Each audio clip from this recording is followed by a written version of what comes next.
जहांगीर रियासत में इज्जत में आपका स्वागत है। शहर हमारा तो फिक्र भी हमारे। आज हम मौजूद है थाने महानगर पालिका के प्रवेश द्वार पर, जो टीएमसी का मुख्यालय है। और यहाँ पर किस तरह से मूवमेंट के जो महिलाएं हैं उस पार्टी के एक इनके वो यहाँ पर आए हैं। क्या है पूरी जानकारी विस्तार से उनसे बात करते हैं। मैम बताइए, आज आप आए क्या था पूरा मामला?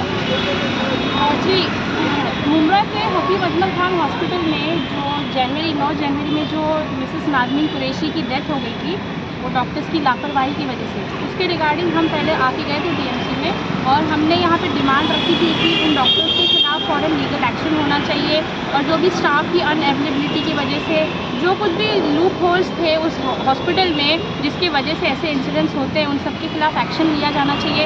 हॉस्पिटल का अपलिफ्टमेंट होना चाहिए, वहाँ पे सारी फैसिलिटीज़ अवेलेबल होनी चाहिए।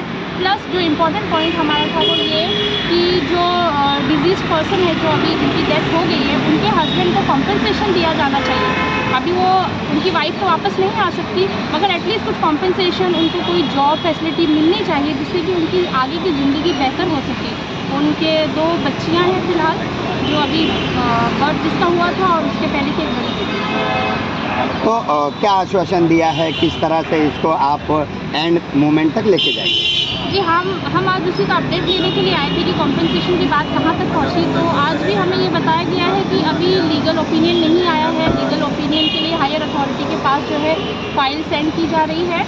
और हमने पूछा कि इतना डिले क्यों हुआ है, एक मैन को सिर्फ एक इंसान को कॉम्पनसेशन देना है, अब तक हो जाना चाहिए था, मगर उनका प्रोसीजर काफ़ी लंबा है। अभी उन्होंने कहा कि ये मॉडल कोड ऑफ कंडक्ट की वजह से और दूसरे रीजंस की वजह से, बीच में क्योंकि इलेक्शन था, इसकी वजह से जो है प्रोसीजर डिले हो गया है और अभी फाइल सेंड कर रहे हैं और जल्दी ही कोई रिजल्ट आएगा। अभी भी इलेक्शन लगने वाला है, 60 दिन और ले लेंगे, तो फिर ऐसे ही है, नाना मरेंगे बैल कटेंगे, फिर हिस्से बटेंगे, ऐसा ही चलता रहेगा। लेकिन उस परिवार का क्या होगा जिसे आज ज़रूरत है थोड़ी मदद की?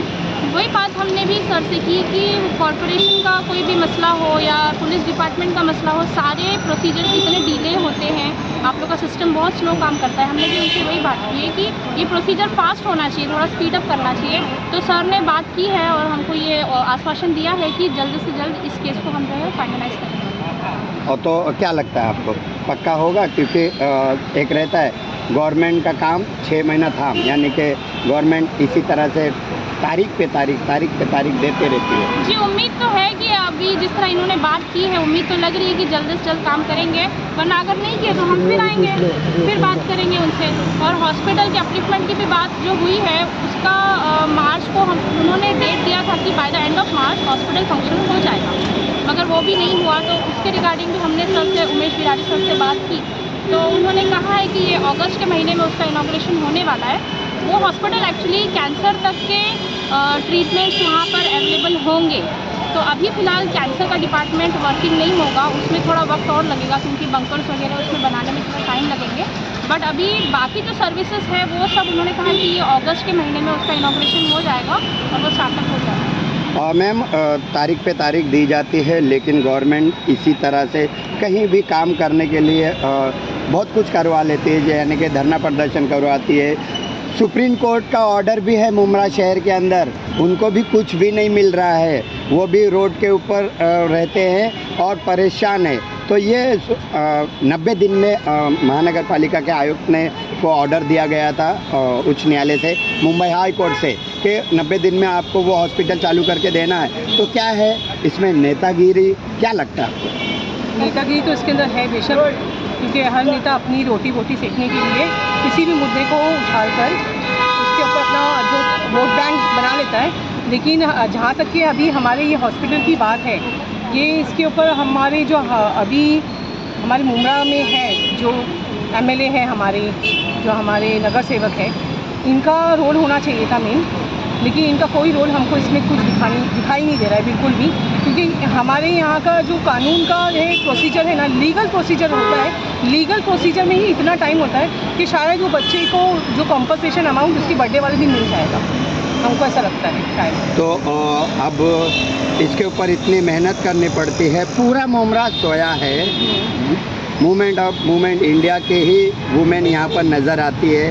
क्या लगता है आपको, पूरा शहर सिर्फ आप ही लोग मेहनत कर रहे हैं यहाँ पर, उनको कैसा जगाएंगे, वो कैसा इस प्लेटफॉर्म पे आएंगे, अपना हक लेके रहेंगे? देखिए, हम लोग की कोशिश है कि हम सबको जगाएं, लेकिन जो जागे हैं उनको हम सोने नहीं देंगे, उनको लेके हम आगे चलेंगे, क्योंकि बस बहुत हो गया, हमने जितना भी बर्दाश्त करना था, जो इन्हें अपनी मनमानी करनी थी अपने इसमें मुमरा शहर में, इन्होंने कर ली, लेकिन अब हम बर्दाश्त नहीं करेंगे। अब हम जो हमारी वुमेन इंडिया मूवमेंट की टीम को लेके हम जो कोशिश कर सकते हैं एंड तक की हम कोशिश करेंगे, और जितने हो सकते हैं हम उनको जगाएंगे कि इस प्लेटफॉर्म से आके जुड़े, हमारी वुमेन इंडिया मूवमेंट से आके जुड़े। ये एक बेहतरीन प्लेटफॉर्म है अपनी वुमेंस की हक की आवाज़ के लिए, कि आए हमसे जुड़े और अपने आप को मजबूत बनाएं। बताइए, जैसे कि वुमेन मूवमेंट ऑफ इंडिया, तो इतना मूवमेंट कैसा लेना पड़ रहा है, क्या क्या करना पड़ रहा है? जी, अभी हमने ज्वाइन करने के लिए लोगों को मेंबरशिप कैंपेन चलाया है पिछले 1 महीने में, जुलाई के मंथ में, तो उसमें अल्हम्दुलिल्लाह काफ़ी मेंबर्स 500 तक के मेंबर्स आ गए हैं। तो अभी हम उसमें ब्रांचेस बना रहे हैं लोगों को, फीमेल्स की एरिया वाइज सेक्शंस बना रहे हैं, और हम सारे ही मुमरा की ख़वातीन को इस बात की दावत देते हैं कि वो वुमेन इंडिया मूवमेंट के प्लेटफॉर्म पर आएँ, साथ मिलकर काम करेंगे। इंशाल्लाह वो देखेंगे अपने शहर में किस तरह तब्दीली आएगी।